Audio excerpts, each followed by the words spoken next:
The airport terminal buzzed with activity. Travelers hurried to their gates, some juggling coffee cups and luggage, others engrossed in their phones. Amid the chaos stood James Carter, an elderly man with a quiet dignity. His neatly pressed suit, paired with a humble demeanor, set him apart from the hurried crowd. Clutched tightly in his hand was a small, worn briefcase, the leather edges softened by time. Inside were precious keepsakes, letters, photographs, and a medal or two, memories of a life dedicated to service. Today was special. James was on his way to a ceremony where he would be honored for his contributions as a war veteran. Though he didn't seek recognition, the invitation had meant the world to him. It was a chance to share his story, to represent the countless men and women who had sacrificed so much. When he reached the boarding gate, he stepped forward with a polite smile and handed his ticket to the airline attendant. She scanned it, her eyes narrowing as the machine emitted a soft beep. "One moment, sir," she said, frowning as she typed furiously on her keyboard. A pause. Then her voice took on a clinical tone. "I'm sorry, Mr. Carter, but your seat has been downgraded. The flight is overbooked." James blinked, the news settling like a weight on his chest. "I see," he said softly. "I understand the challenges, but I need to make this flight. It's important." The attendant barely looked at him, her tone curt. "There's nothing I can do. You'll need to wait for a later flight." James opened his mouth to explain further, but stopped. The indifference in her eyes told him it wouldn't matter. He stepped aside quietly, disappointment flickering across his face, as others breezed past him, their tickets accepted without question. James stood at the side of the gate, his shoulders slightly hunched, as the airline staff moved on to the next passenger. Despite the sting of rejection, his voice remained calm. "I understand," he murmured to the attendant. "I'll wait for the next flight if that's what needs to happen." The attendant didn't bother with a response, already focused on scanning the next ticket. Nearby, a group of younger passengers chatted loudly, their first-class tickets glinting in their hands. James watched them board without issue, a pang of disappointment settling deep in his chest. Around him, a few travelers had taken notice. Quiet murmurs rippled through the crowd, their expressions a mix of curiosity and discomfort. Yet no one stepped forward to question what was happening or to defend James. James moved to a nearby bench, pulling out his phone to check the schedule for later flights. His hands were steady, but his face revealed the weight of the moment. Missing the ceremony was a real possibility now, but he refused to show anger.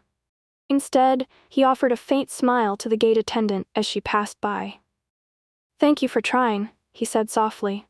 Seated a few rows away, Sarah, a young journalist with a sharp eye for injustice, had been watching everything. Her stomach churned with frustration as she witnessed the dismissive attitude of the airline's staff. James's quiet dignity, even in the face of blatant disrespect, made the scene all the more heartbreaking. Determined to act, Sarah discreetly pulled out her phone and began recording. She captured the scene. The veteran sitting alone, his briefcase resting on his lap, his weathered face marked with quiet disappointment. "People need to see this," she thought, posting the video online with a caption that read, "This hero deserves better." Hours later, James finally stepped into the grand hall where the ceremony was underway. He had barely made it in time, his delayed flight and long journey etched on his weary face.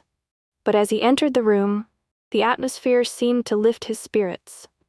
The hall was filled with dignitaries, veterans, and families, all gathered to honor the heroes who had served their country. The event, broadcast live across the nation, was a testament to the sacrifices made by those who had worn the uniform. James took a seat, blending into the crowd, but it wasn't long before his name was called. "And now," the announcer's voice echoed, "we honor James Carter, whose bravery and dedication saved countless lives during his service." Applause thundered through the hall as James rose, his steps slow but purposeful, and approached the stage. Standing at the podium, the speaker recounted James's story. Tales of courage in the face of danger, of selflessness and sacrifice filled the room. As the audience listened, many wiped tears from their eyes, moved by the depth of his service and the humility with which he carried himself.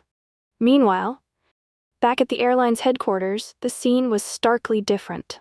Sarah's video had gone viral within hours, garnering millions of views and sparking outrage online. The headline: Airline disrespects war hero on his way to ceremony.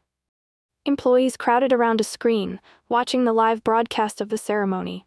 When James's name was announced, a wave of recognition swept through the room. Shocked faces turned to one another as they realized the gravity of their mistake.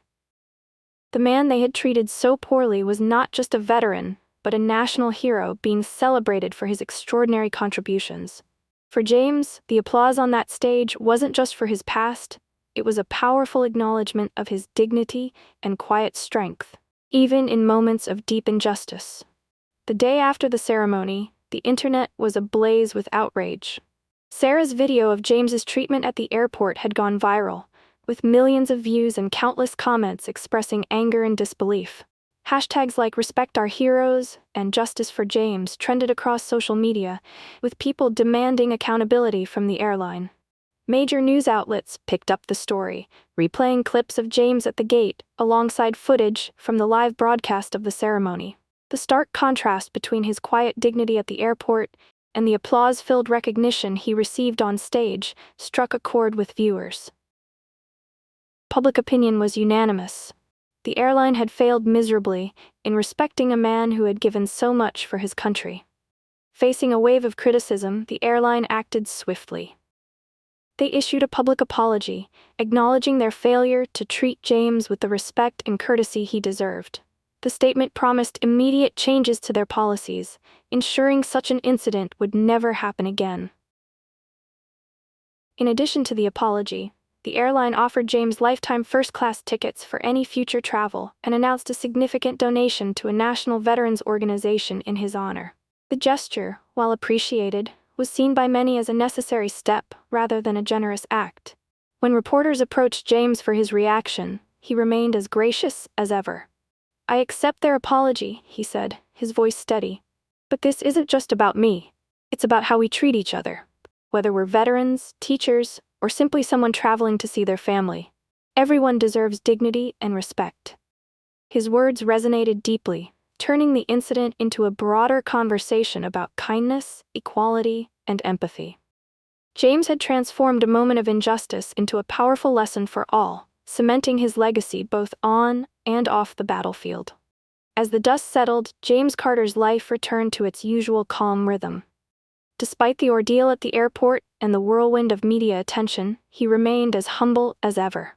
Speaking to a small crowd of reporters outside his home, he expressed gratitude, not anger. "I'm thankful for the recognition I received at the ceremony," he said, his voice steady and warm. "But I didn't want special treatment. All I wanted was fairness and respect, something everyone deserves, no matter who they are or where they're going." James's quiet grace inspired many, including the airline itself. In the weeks following the incident, the company announced a complete overhaul of its customer service training. The new program emphasized empathy, respect, and the importance of understanding the stories behind each traveler. Employees were taught to see passengers as individuals, not just tickets or seats. Sarah, the journalist whose quick thinking had brought James's story to light, reflected on the power of her actions. "It's easy to feel like one voice doesn't matter," she shared in a personal post.